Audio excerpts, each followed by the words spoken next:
Good evening, guys.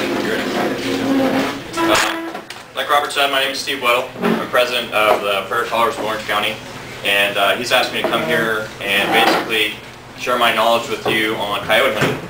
I'm primarily going to be focusing on shotgun hunting, which is most of what I do.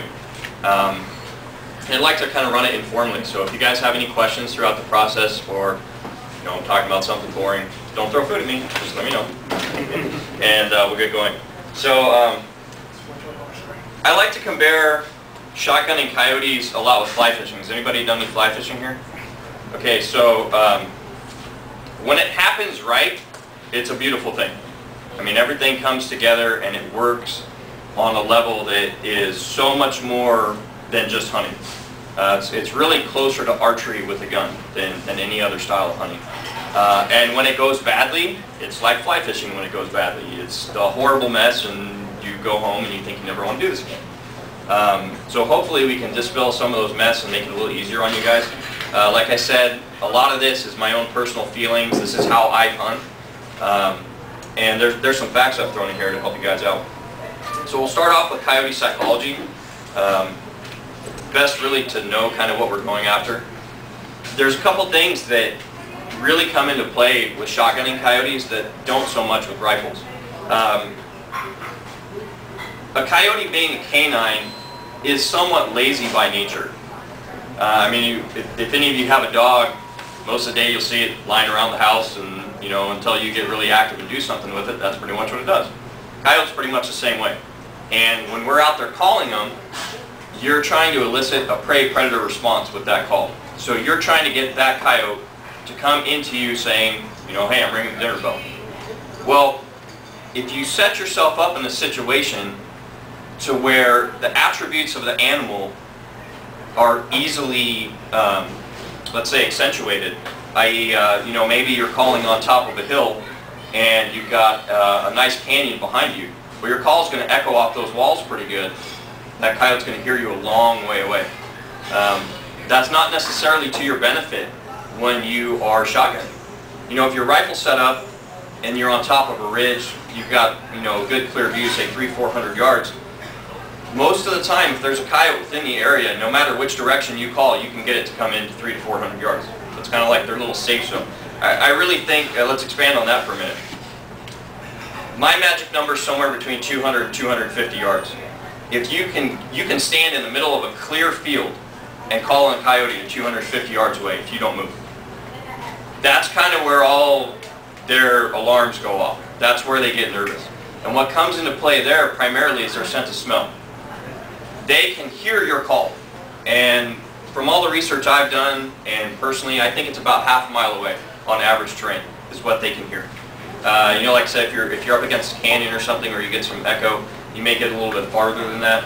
But for all intents and purposes, it's about half a mile. So when they come into you, if they're coming from half a mile away, they're pretty committed. They're working their way in. When they get to that 200-yard zone, they now either want to see that sound, where that sound's coming from, or they want to smell it. And they want to smell it more than they want to see it, because typically you're in a brushy terrain. They can't really see very well.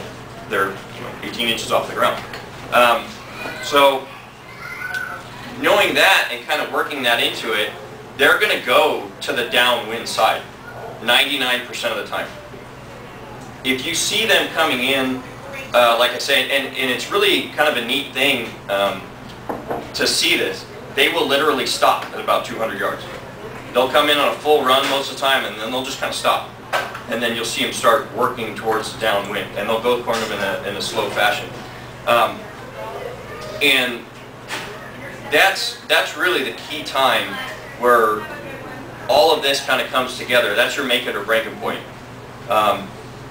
You have to understand that animal's prey response and sort of play off it to get them to come in, and that's primarily what we're going to talk about. So there's a gentleman by the name of Ted Stotler. I don't know if anybody knows that name.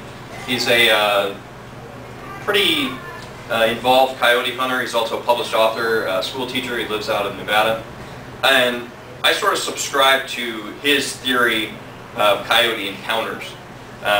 And he summed it up into 4 different categories. You've got a single encounter, multiple encounter, a reluctant coyote, and what he likes to refer to as a NASCAR coyote, also known as the bat out of hell coyote. The single encounter and the multiple encounter, for all intents and reasons, you should treat every coyote as a multiple encounter. If you see a single coyote, assume that there are more coyotes and act appropriately. Maybe you can up your odds of taking a multiple in that. And typically what you have the most of is the reluctant coyote, what I just talked about. That 200-yard radius. They break that and they get reluctant, so they're working the wind on you. You need to be aware of that, your wind position, and things of that nature, so you can have a much more successful outing. Now the NASCAR coyote is a whole other breed. The NASCAR coyote is typically a coyote that's been shot at before. And what these animals will do, you'll probably have seen this before, is you'll be calling and you'll have a coyote run straight through your stand and never stop. And when they do that, they're trying to catch the wind of the sound. So when you're shotgunning, whether you're using electronic call or hand call, it doesn't really matter at that point. If you see a coyote coming in on a dead run towards your call, when it gets in range, shoot it. Don't assume that it's going to stop. Don't assume that you're going to have a broadside shot. If that thing is running full out, pull the trigger. You're not going to get a second chance in most cases. Those are probably, I would say, about 10% or so of the coyotes I shoot are like that. I tend to hunt public land most of the time. So a lot of these coyotes have been called before, especially the older animals. And so when you get into that situation, you just have to be in that mindset. If you have a shot, take the shot. The reluctant coyote, you can work with a little bit. If you're out there calling and you see this thing, you know, let's go back to 200 yards. So you see your coyote at 200 yards and he's moving in and out of the bushes. You want to keep calling and stay as still as you can until that coyote stops moving, wherever that magical number for that coyote is. And it's different for all. Some of them get comfortable coming all the way in. I've shot coyotes. I shot one a couple of years ago at 11 feet. So we'll get into that in a little bit. That's a whole other story. But for the most part, I'd say the average shot is probably about 20 to 25 yards. And you can get them into that range consistently if you work with them. So the most important thing to take out all of that, and when we're talking about the animal itself, is you remember the downwind theory. We'll call it downwind theory. That coyote is always going to go to downwind. Just assume that. And if it doesn't happen, great. If one comes in upwind of you, you're ahead of the game. So you want to position yourself, and we'll give it a little diagram here. Say if this is your stand, and the wind's blowing this way, ideally the sun should be somewhere over here, but we'll talk about that in a little bit. You want to position yourself on the downwind side. Now if you're using an electronic call, I like to call crosswind. And typically I like to call almost 3/4 wind. So I will put the call so the speaker is going this way, and I will position myself here, about 15 yards away, if possible. And you want to watch the downwind side. The coyote, wherever it comes in, is going to work this way, or he's going to work this way. And you'll see him, if you're watching the call out of the corner of your eye and looking downwind, you'll see that coyote come in, almost always. So we'll kind of segue that into what we need to bring out there. Let's talk about what's going on before the hunt really quick. So gear for shotgunning is pretty basic, just like it is with any kind of coyote hunting. You're going to need camo of some sort. Camo is not necessarily as important as people put precedence on it. It's important that you blend into your environment. If you have on earth tone clothing, I've shot coyotes in you know, a green shirt and brown pants before. The whole name of the game is to make yourself the most successful you can be. So all these little things kind of add up. Most of us use camo, I know I do. And it doesn't have to be, you know, name brand, special, mossy oak, whatever. It just has to be similar to the environment that you're in. You don't want to stand out.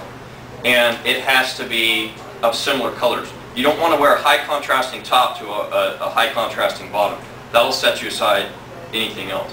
So the two most visible colors are black and white because they're the most contrasting colors that are out there. So you really want to give your outline a breakup. And the most important thing with that is I always wear a face mask and gloves. The coyote's eyes are pretty sophisticated as far as animals go, and they're a lot more sophisticated than human eyes. They're really designed to pick up on motion. They can't see detail as well as most people give them credit for, but they can see motion better than any other animal I've seen out there. And if you don't have gloves on, and you, for instance, move your hand in front of your torso, and the rest of you is in camo, that motion is exceptionally easy to pick up. It's like shining a flashlight at it. You have a light-colored object against typically a dark-colored background. So it really helps. Absolutely, gloves and a face mask, I think, are mandatory. You're talking about calling the animals real close. Let's talk about cover scents and scents. I know a lot of guys, especially bow hunters, I went through this craze for a while to spray everything down with my scent away stuff, and I had to put the pine covered scent on my backpack and gear bag that I put under the tree. Those sprays help, but you absolutely cannot rely on them. The human scent, even down to things like cologne and toothpaste and deodorant, these things are not natural to a coyote. They have such a heightened sense over any other animal out there, being that they're a predator. Bobcats, I don't see too much going on with them, but really within the coyotes, they will focus on that. And that's the biggest thing that you need to be concerned with, is your scent and what you do with it. So you're never going to be able to kill your human scent. Just go into it knowing that and accept the fact. It is a good idea to do things to decrease your human scent. And I'll give you, for instance, you go out in the morning and you've got a coat on. Gets a little warm, you start sweating. If you take that coat off and you tie it around your waist or roll it up on your back, especially if you've exposed any of that sweat, you just increased your scent area, if you will, a multitude of times. So if you're going to do that, I mean, I know I do it all the time.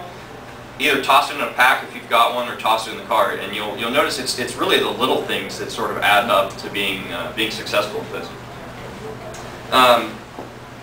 The calls, like I said, I use both electronic and hand calls. They need to be used a little bit differently to get the most effect out of them. When you're shotgunning, your goal is to get that predator within your comfortable shooting distance, whatever that may be. That may be 20 yards, 30 yards, 40 yards, 50 yards. And if you're using a mouth call exclusively, it can be done, but it's a little more difficult. The coyote is looking now right at you. It's looking at the sound. So what you need to know about using a mouth call primarily is don't drop the call from your face. The biggest mistake I see when I take a lot of new guys out and teach them to hand call is that they'll call and then they'll drop the call and put their hand back at their side. And so when this happens, you're creating all this extra movement that coyote is now focused on. It's looking at you because you're making a sound. If you don't move at all, you can get them in shooting distance quite readily. But dropping that call is enough to spook a coyote. At several hundred yards, it's enough to spook a coyote. So ideally what you want to do is, if you're hand calling only, you don't want to move your body if at all possible. And the other thing I can say about that really quick is that if you see a coyote, don't care about the coyote that you don't see. Don't care about the coyote howling behind you or anywhere else. Focus on the animal that you can see and take the shot that you can take. Especially when you're talking about multiple animals. You have 3 coyotes come in. Don't think if I shoot the lead coyote, they're a mistake. Shoot the coyote that you have the best chance of hitting. Then worry about the other animals after you get the first one down. So when they're coming in and you've got this coyote in front of you and you're mouth calling, so you're like this, you want to stay ideally focused on that coyote. Now, you don't have to be calling all the time. You might be whimpering on your call. You may be not making any noise at all with your call. And if that coyote's coming in, trotting, running, even walking in, there's not necessarily a reason to make another noise. When you call, be it electronic or hand, and you really start cranking on the call, it seems unnatural to them most of the time. Their hearing is very sophisticated that the fact that they're used to hearing their normal prey animals all the time. So if you're not exactly on pitch, exactly on key, they're interested in you. You may sound like a dying rabbit or a squirrel or whatever you're trying to imitate. But don't worry so much about being exact. It's kind of like fishing. You can get them interested in a lure that looks somewhat similar to what their normal prey is, and they'll still come in. So if the coyote is moving, you don't need to keep calling. You can fire up the call a few times if you feel necessary. If you see the coyote deviate, you want to keep them coming to you. So now going back to the mouth call, you're standing there calling and you see this coyote come in. Now when I hunt, I almost exclusively stand up if at all possible. The reason I do that is twofold. I'm a lot faster on the swing with the shotgun standing up, and I see a lot more. Standing up gives you a whole other perspective over the top of bushes and grasses and everything else than you will sitting down. So typically what I do is I back into a tree and I have the gun at my side. I have a little, it's actually a motorcycle kickstand deal that I use, a little plastic deal about yay big. Sometimes I use a twig and a lot of guys use twigs. I'll actually rest the end of my choke tube on that. And the gun will sort of sit there. I always have control over it. It's, you know, we've got to be safe here. So keep that in mind. Don't just lay the gun against a tree. That's not okay. So you'll be calling like this, in my case. I've got the gun like this. And as soon as that coyote is in effective range, I drop the call and come up with the gun. And it takes a little bit of practice to do that, but it needs to be one fluid motion because you really only have about a second and a half. As soon as that coyote sees the movement, they're going to try to break for cover. They don't necessarily know what you are, but they know something is not right. And your typical coyote you have between a second and a second and a half. Now it doesn't sound very long, but believe it or not, it's too much time. A lot of guys will speed up too much and overshoot. And so the biggest key with that is just one fluid motion. Drop the call, get your support hand under your forearm, and get the gun up to your shoulder. Make a clean shot. It can be done certainly, and you can push the envelope with your range. I mean, when I started shotgunning coyotes, I wouldn't take a shot past 30, 40 yards. I didn't feel comfortable with it. The more that I got knowing my gun and how the specific ammos worked in my gun and my things, I readily shoot coyotes 50, 60, 70 yards. And they're clean kills. So really knowing your gun is key. So along that lines of gear, let's touch on electric calling really fast, or electronic calling, excuse me.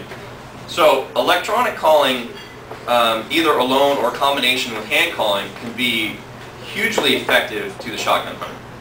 You're placing the sound now away from you. So the animal is a lot more focused on that sound. Typically, they will go to the area of that sound, like I said, using the diagram, on the downwind side. And a lot of times what I like to do is call over the electronic call. Hand call, excuse me. And I do that because I think I get a little more range out of the hand call. I also I can do a manipulation of sounds. I can be playing a rabbit distress on the electronic call, and I can be doing a pup distress on the hand call. Now typically I do that up until a point where I get a reaction from a coyote. I see a coyote, it's coming in.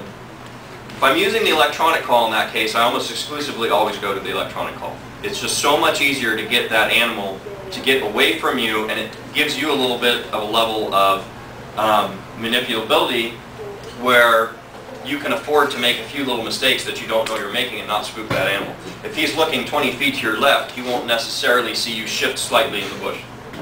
If they're looking right at you, it's a little bit more difficult. And that's pretty effective too. Now when using electronic call, I know Robert's passing around his lanyard. If you, whoever's got it, can you hold that up? Sure. Oh, I'm sorry. So Robert's Fox Pro is one of the older Star calls. Notice he's got a small screen on the LCD display. I use the TX100 remote, which has a huge screen. So this call, if you'll notice, is pretty non-reflective for the remote. It's kind of all matte black. It's got this little small screen on it. That little small screen, believe it or not, you could signal somebody at over 500 yards with it, if you catch the sun just right with it. So when I call, I always have this turned into me like this. So the screen is never visible, regardless of your remote. This is like a mirror shining out there. And your biggest friend on your remote is your mute button. Spend some time at home listening to your calls. Doesn't matter which one you're using really. There's no one great call other than the other. It's more so how you use it. So let's say you're using a rabbit in distress call. All the commercially available sound files that Fox Pro does or any of the other ones out there all have a sequence on them. They have sequences where they end, they're dubbed together, they come, they start again, they end again. If you know where those are, and you know how to manipulate the mute button properly, you don't need any of the fancy programs that are out there that let you put your own call sequences together. Those are nice, but I find that they don't fit all the situations. I've done a couple files like that, especially when I first really got started in this, and I thought, man, this is the best thing in the universe. These call sequences are great. I can do a 15-minute call sequence. I can start with this call. I can come in with this call. Kind of really overthinking the whole thing. That mute button works far better. If you know, and it's really a pause button. I don't know why it's still called a mute button. It pauses and restarts right where it left off in case of Fox Pros. So typically I'll stand there with my remote around my chest, and I'll have my index finger on it just sitting like this. Same thing with a hand call. You want to keep kind of your movement inside your body.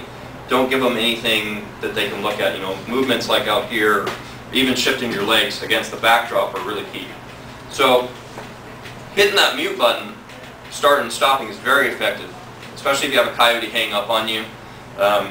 You can give it a quick little chirp. But the key there is knowing where that call is in your sequence.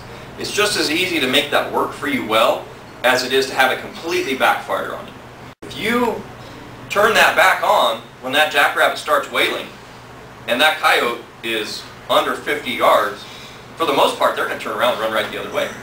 It's been listening to this call and the sequence of this animal that it thinks it's dying, and now all of a sudden you're introducing a sound of an animal that's vibrant and very loud, and it's a jarring noise.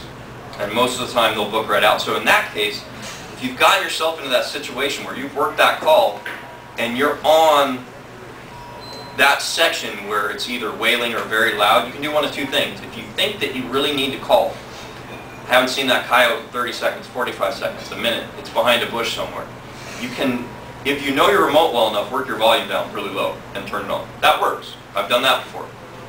The other thing you can do is try to lip squeak. I mean, we all know how to lip squeak in here. And quite often that's enough to get them peek out their head. May not get them coming into you, but they'll usually step out of the bush. It's a new and exciting sound. Or if you have one of these little squeakers, I use a squeaky out of a dog toy sometimes, have it in your pocket. You can hit that really quick. And again, be ready knowing when you've done that, that animal's most likely going to jump out, give you a shot, and then leave very quickly. You're introducing sort of another element to that. And that works really well. So, you know, just keep that in mind. If you're using the electronic calls or the hand calls, just make sure you practice a little bit, that you're familiar with that equipment before you take it out. You can be really successful with it. So let's talk about guns for a minute. A lot of the mistakes that I see new guys shotgunning, and I made the same mistakes, is really in the ammo to choke tube combination. It has a little bit to do with the realistic effective range of a weapon. You can kill a coyote with a 410. You can kill a coyote with a 20 gauge. They're not very realistic because they have a very short effective range. You might be lucky with a 410 load to get past 15 yards with enough pelts to really take down a coyote cleanly. Same thing with the 20 gauge. You might be lucky to get past 30 yards. And again, it's very dependable on what you're putting together, but it's a good rule of thumb. I recommend 12 gauge or larger. Some of the guys that I hunt with all the time use 10 gauge. I don't think that's necessary. A 12 gauge works really well. I use a 12 gauge exclusively. And I use 3.5. The main reason I use 3.5 is not what you might be thinking, that I need that extra stopping power. It equates to a longer effective range. So if you're using a 12 gauge 2 3/4 load, and we'll use number 4 buck for example. Number 4 buck in a 12 gauge 2 3/4 load, you're going to have somewhere around 30 plus pellets, probably about 30 to somewhere in there. And in a 3-inch, you might get that up to around 40. And again, very dependable upon the manufacturer of the ammunition. The Winchester Super Magnum 3.5, so I'm using now number 4 buck, I have 52 pellets. And that just gets my effective range out that much farther. So let's go over effective range really quick so you guys really kind of get what I'm talking about. This dry erase board is 36 by 24. And the gauge for judging shotgun ammo forever has been a 30-inch circle. What is a pattern within a 30-inch circle? I think that's actually more unrealistic on a coyote. What you really want to know is what's your pattern in a 20-inch circle. And the reason you want to do this is if you imagine 3/4 of this board being your 30-inch circle, and you hit that with number 4 buck, and this circle here, which is probably about a 16-inch diameter, contains 80% of your pellets, and your pellets are out over here, that's really your kill zone. I had a gentleman ask me before the meeting about double-aught buck or triple-aught buck. I've used it, I will no longer use it. The amount of pellets that you get in it and your patterns far outweigh the stopping power of that individual pellet. I did some patterning loads very recently where I did a lot of tests on this. I used 3-inch triple-aught buck, 3-inch double-aught buck, 3-inch single buck, and in all of them, the worst being the triple-aught buck, on a 24-inch square, you could take a pie plate, which is about 10 inches in diameter, and always find a hole where it did fit, where there were no holes in that target. And I found really that number 4 buck is about your ideal shot for a coyote. I've used other things. When I use non-lead, some of the heavy shot products and things that I have to use in the condor areas, they don't offer it in the number 4 buck nearly as often as they do in the T-shot. It's number 4 buck is almost a seasonal run for them. T-shot works pretty good. I don't know if any of you have the handout that I sent to Robert, but I included a shot chart on there. So if you're looking at shot sizes, T-shot isn't that much smaller. It's a 20 caliber versus a number 4 buck, which is a 24 caliber. On paper, it doesn't look that different. When you're talking about stopping power, there's a big difference. Now, non-lead sort of throws a wrench in the fact that it behaves totally different than lead ammunition. Heavy shot actually kills a little bit better than lead does. It flies a little bit straighter for a little bit longer. There's a misconception that they have oblong pellets, and they do. Some of their pellets are not round. And you can overcome that by choke tube combinations, and sometimes it comes out better. For instance, on my gun, I've done a lot of testing with choke tubes on my Benelli. I currently use 2 choke tubes. They're the only tubes I coyote hunt with. I have a Carlson's extended full, approved for steel shot, and I have a Primos, I believe they call it a Power Dog ported extended choke, designed for heavy shot. Heavy shot has some new choke tubes out. I haven't tested those yet. But in the Primos choke, the heavy shot performs very good. I can maintain 80% of my pellets on a 24-inch square out to about 60 yards. And number 4 buck through that same choke, I get about 80% of the pellets somewhere in the range of 45 to 50 yards. So, and again, depending on how you know your gun behaves, you can push that range a little bit. I went on a hunt a few years ago in a non-lead area in California, in a shotgun-only area in California, and at night we were out there in the middle of a sort of a little depression leading to a wash. It wasn't quite the wash yet, but it was sort of a wash finger, if you want to call it that. And we're out there lighting at night. Here comes in this coyote. I thought it was about 60 yards. Pulled the trigger, no problem. It was a heavy shot, dropped it right there. It actually turned out it was 98 yards. And I wouldn't recommend that on a consistent basis. If I had been in the daytime, which is about 90% of the coyotes I do shotgun are in the daytime, I would have waited for that animal to come in. He hung up, I pulled the trigger. And it worked out very well for me. But I never would have made that shot if I didn't pattern my gun first and know where it was hitting. I was a good 16 inches over, pulled over, even thinking that it was 60 yards. And let's talk about holdover for a minute. It's totally different than clay shooting when you're talking about coyotes. You know, when you're shooting clays, most people like to drag in behind the bird, track it with the bead, and then pull through it when you pull the trigger. You can do the same thing with a coyote, but you always want to shoot a little low, typically. And the reason being is that most people, I don't know if it's an adrenaline factor or you think you're trying to hurry, they tend to punch the trigger, which pushes your shot up. And I found I do the same thing also. So we'll imagine that the circle is our coyote. My aiming point is not typically the center. It's typically about 2/3. And that way, if I mess up and punch it and shoot high, it's still within my shot column. You know, leads and things, you can still experience those about the same as a clay bird. You want to lead your target appropriately, and it'll vary at different speeds and different distances, but that's more you getting in knowledge with your gun and your equipment. There's no magical gun. There are guns that have better features or the other, but that's really a personal preference. I hunt with a Benelli because I like Benelli. I want to shoot semi-auto. Doesn't mean that there's anything wrong with hunting with an 870 or a Mossberg.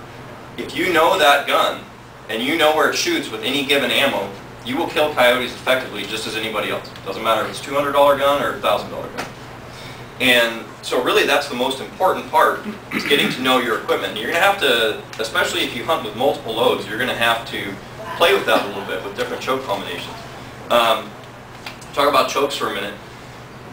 The extended choke is your best friend in the world of hunting, really in the world of shotguns. And the reason being that you will get much more consistent patterns out of it. Now we can talk about ported chokes and things like that, and there's some gimmicky things on the market, but it all comes down to basic physics that the longer forcing cone you have that you're trying to constrict that pattern to, the less jarring or the more stable that load's going to be. If you have a typical choke tube, it's about 2.5 inches long and 3 inches long. Most extended chokes are about 5 inches long. So in a typical choke tube, you're trying to condense that shot down in 3 inches. Extended choke, you have 5 inches. So the longer it takes to get there, it's more of sort of an even ramp, if you will. And it really helps on pattern consistency. The buckshots, depending on your gun choke combination, and it's really not necessarily the gun, it's more barrel length and velocity and choke combination is what it comes down to, 24 inch versus 28 inch, for example, will behave differently. So you need to know how that is. Some combinations like to be constricted tight. For instance, my Primos choke, if you put it on a scale, is really probably a double extra full, almost a turkey choke. And it works very well with the heavy shot. It works very well with the buckshot. The Carlson's choke I run works a little bit better with the buckshot. So I tend to run the Carlson's choke if I'm going to be in an area that allows lead. Like I say, I use the Winchester Super Magnum load exclusively now. It took me probably going through every shot shell on the market before I settled on that. And you really have to play with it and put in a little bit of money at the range to get familiar with that. You know, a lot of guys go, well, you know, you look at heavy shot. It's 40 bucks a box for 10 shots. It's pretty expensive. And you go to the range, that eats up your pocketbook pretty quick. But if you look at that on the other end of the spectrum, and you look at how many times do I go hunting? And do I want to give up that lead-free area, which I know where all these coyotes are, because I don't want to use their lead-free ammo? Well, in my case, the answer was no. So I spent 80 bucks at the range. I went through 2 boxes of shot shells, and I played with the chokes until I found a combination that worked really well, and I stick with it. And it's the same thing with anything else. Practice does make perfect in this case. Most ranges I found will not let you practice your shooting positions per se. You know, like I said earlier, I tend to I have my gun at my side most of the time, and that's for obvious reasons. You know, ranges have range rules because they want to make sure you go home safely and interaction with other shooters. If you're out there in the middle of the desert, you can practice these things safely when you know that you have a background that's appropriate for it and you know how to handle your weapons. And that's really the key. Is, you know, everybody wants to go home safe. The porting on a choke tube, some guys buy into it, some guys don't. I've done a little bit of testing on it. It does give you a little bit better patterns. Porting on a choke tube isn't like porting on a rifle in the fact that it reduces recoil. There's a lot of claims out there that it does. I don't necessarily agree with them. What's porting? Porting would be either holes or slots drilled into the choke tube. You'll find them only on extended chokes. I don't know if anybody's making a ported flush choke. That doesn't make much sense to me. What it really does in the case of the tighter chokes, remember that your wad is contained by a polymer, or your shot is contained by a polymer wad. Plastic's a lot softer than steel, and actually when you're cleaning your boat, you'll find the strings of the wad coming out. So the ported choke tube actually tends to grab the wad a little bit. It's an uneven surface, if you will, even if they're completely flush, gives it a place for the wad to expand out into. And it tends to separate the shot column from the wad before it leaves the barrel. Some guns it improves the pattern consistency, some guns don't. Can I say that they don't separate the wad? No, I think they all do separate the wad. But again, it's very individualistic, excuse me, for the gun choke tube combination according to how good your shot column is going to be on the target. So that's certainly, you can play around with those. Don't necessarily go out and buy 11 choke tubes like I did. I now have 9 useless choke tubes that I never use. So anybody has a Benelli and would like to borrow 9 useless choke tubes to, maybe they're useful for you, let me know. I don't know, but there are great things now that we have, you know, all these different websites on the internet they're selling all over the place. Read the reviews on them. Chances are there's some guy out there who's bought this thing, who's using the same ammo that you are, with a similar gun that you are, and you can narrow that down really a lot. I mean, it's, I like spending my money most of the time on hunting versus stuff that I don't use, so that's really key for me. Now let's talk about, real quick, about guns being blue, camo, or matte. If you're rifle hunting, you can usually get away with a gloss blue gun. I won't say always, because there are certain circumstances, but I will say usually. Just know that your gun is like a mirror. And gloss blue is actually probably more reflective than this in sunlight because of the way that it glares off of it. It's, I mean, it glares like crazy. You can see a guy, I don't know if anybody of you ever been in the situation, you know, you're deer hunting on public land and there's 15 other guys out there. You always know who's got the gloss blue rifle because it looks like he's carrying a mirror going out there all the time.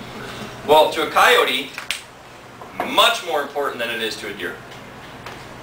Coyotes by nature are very cautious. They have a very strong fight or flight instinct, and anything that you get them outside of their comfort zone decreases your chances of having a successful outing. So if you have a gloss blue shotgun, doesn't mean you can't use it. Do something to take away that glare. There's 8 billion products out there. You can, if you want to go crazy and paint it, you can paint it. You can cover it in a gun sock. You can cover it in tape. Do something to knock down the glare. It gets a little bit better when you get into matte guns. Matte guns, if they're an all-black composite, are non-reflective. The problem is you now have a large, all-black contrasting object. And if you have it at your side or you're sitting down and you have it across your lap and you don't move it, probably not going to hurt you that much. But if you're like 99% of the hunters out there, at some point you're going to shift a little bit. You know, you're standing on stand for anywhere from 10 to 15 minutes on average, and you want to be comfortable, and you're in a chair and you're going to move a little bit. If the animal is looking directly at you and you move your shotgun in front of you like this, that's like saying go away. That's a big, huge movement to that animal. So camo does have its place. Like I say, it's a tool to help you be more successful. Doesn't mean that you won't be successful without it, but it is a tool to help you be more successful. So the same thing applies to the guns. All my guns when I hunt are either permanently camoed, have some sort of finish on them, or a lot of times I use this, used to go into the product named Flex Wrap. I don't know what it's called now. It's sort of a self-sticky tape, sticks to itself, and it's not gummy. Coban wrap. Okay. Now they make that in camo colors. Don't necessarily need camo. I found actually if you have an all-black gun, just breaking it up with a different color, either a gray or some sort of earth tone, works pretty good if you use a banded pattern. Really, you just want to break up the outline. And, you know, that's certainly a tool that you can use. Well, we'll touch on the real important parts. Okay, so let's talk about stand selection and what I call scent cone. So using this diagram again, we'll talk about single hunter and multiple hunters. So let's say that the wind is blowing this way, and the X is our single hunter. Well, our scent is going to carry off in a cone shape, like this. So that's your scent cone. You're effectively blowing your scent this way. So what you need to know about that is if a coyote is behind you and it comes in here and it catches your scent, he's going to turn around and leave. Most likely he's not going to go this way. He's usually going to go the opposite way which he came. Now if you're hunting with 2 hunters, you can use this to your advantage. So what you do with two hunters is this hunter here, we'll put him looking this way. Okay? He can see the edge of his scent cone. He can see the edge of the call, and upwind is here. The second hunter, where do you guys think the second hunter should be? Closer or farther away from that first hunter? Right next to him. Exactly. You put the second hunter, if at all possible, on the other side of the bush that that hunter is standing in front of him. And he watches this way. He can now still see the call out of the corner of his eye. His scent cone is overlapping first hunter's scent cone. You have a much smaller scent signature. This hunter can pick up the shot that is scared away by the first hunter's scent cone. So, going off of that really quick, let's talk about why 2 to 3 hunters is ideal and any more than 3 is really detrimental. So, you know, you put 3 guys in a bush for 15 minutes, they're going to make some noise. You could try to be as quiet as you want to be, but they're going to make some noise. So ideally, if you have 2 hunters, that's your best case scenario. If you have 3 hunters, you want to put the third hunter somewhere on the same alignment with these hunters on axis. But you want to change his scent cone a little bit to give him a fair shot too. So if you put the third hunter here, the wind's still blowing the same way, his scent cone goes this way. First hunter has this whole area, he's going to get a shot. He's downwind. Second hunter can also pick up anything that comes in on this side, also downwind. Third hunter gets a scent cone shot. So it's an equal fair opportunity, if you will, for everybody. You never want to single out anybody, especially when you're trying to teach them something, put them in a bad shooting position where they can't make it happen. It's one of the most frustrating things in the world to have everything happen right, and you're trying to teach somebody new and get them interested in this sport, and then absolutely have it so they can't make a shot. Be it either that there's another hunter in the way, or that that coyote is now set up to run right through your scent to where the shot's almost impossible. So, talking about that again, and we'll run into tournament hunting real quick with that. When I hunt in tournaments, club hunts, state hunts, I usually try to keep it myself and one other hunter. 3 is not so bad, like I showed you here. Any more than 3 really takes you out of the competition. Casual hunting is a whole other story. You're trying to teach a bunch of new guys, you can go out and set up multiple stands. You might have these guys half-mile apart from the other guys. 2 totally different scenarios. But if you take 10 guys and stick them in the same half-mile radius, you're really kind of knocking down everybody's chances of being successful. So along the lines of tournament hunting, when we talked about that, like I say, 2 is ideal, 3 is doable, any more than 3 is really detrimental. Talk about sun position real quick. It's the same thing your dad, your grandpa always told you, sun at your back. Works the best, if you can make it happen. Go into a situation trying to do that, but don't let yourself be forced out of a good potential stand because you can't do that. Let's touch real quick, since I'm running out of time, on what to do after the shot. So you've got a coyote that's come in. You made a good shot on this coyote, or a bad shot. You shot. Hopefully you got the coyote. Doesn't matter if you did or really didn't. If that coyote comes in and you've been calling for 13, 14 minutes, you're on a tournament hunt, or you're on a casual hunt. Usually, if that's the only coyote I've seen on that stand ends. There's really not much of a point in going beyond that. I find that anywhere from 13 to 15 minutes is about the max time, and really the best average time, if you want to say, is probably about 6 minutes. If a coyote is within that area in about 6 minutes, unless it's a very reluctant coyote, you will see a glimpse of it. So keep that in mind. You shot this coyote. Now what do? Well, if you're using an electronic caller and you've got a coyote call or a pup yip call, put that call on immediately. Let it run for 30, 40 seconds before you shut it off. A lot of times you'll pick up an extra coyote.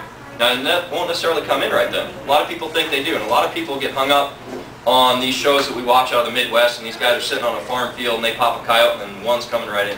That's not California hunting. That doesn't happen out here very rarely. It's just the nature of the beast that we have to deal with. So what you want to do is you want to treat that coyote like it never happened. If it's early in the stand and it came in at 2 minutes, you start a clock over. You get to go now 17 minutes on your call instead of 15 minutes. A lot of times you'll find that you pick up a different animal. Because like I said in the beginning, every single scenario should be treated like a multiple scenario. Coyotes are a pack animal. Most of the time, especially early in the season, when you're getting a lot of younger animals out there roaming around, they are roaming in packs, but only one animal will come in. And that's really one of the biggest things you can do to pick up your success, is to concentrate on practicing what you can do after the shot. Be fluid with your movements. You shoot the coyote, it's down over here. Don't get really excited to run up over it. Unless that coyote is getting up and running away, there is no reason to go after it, pick it up right then to shoot it. It's dead. It's not going anywhere.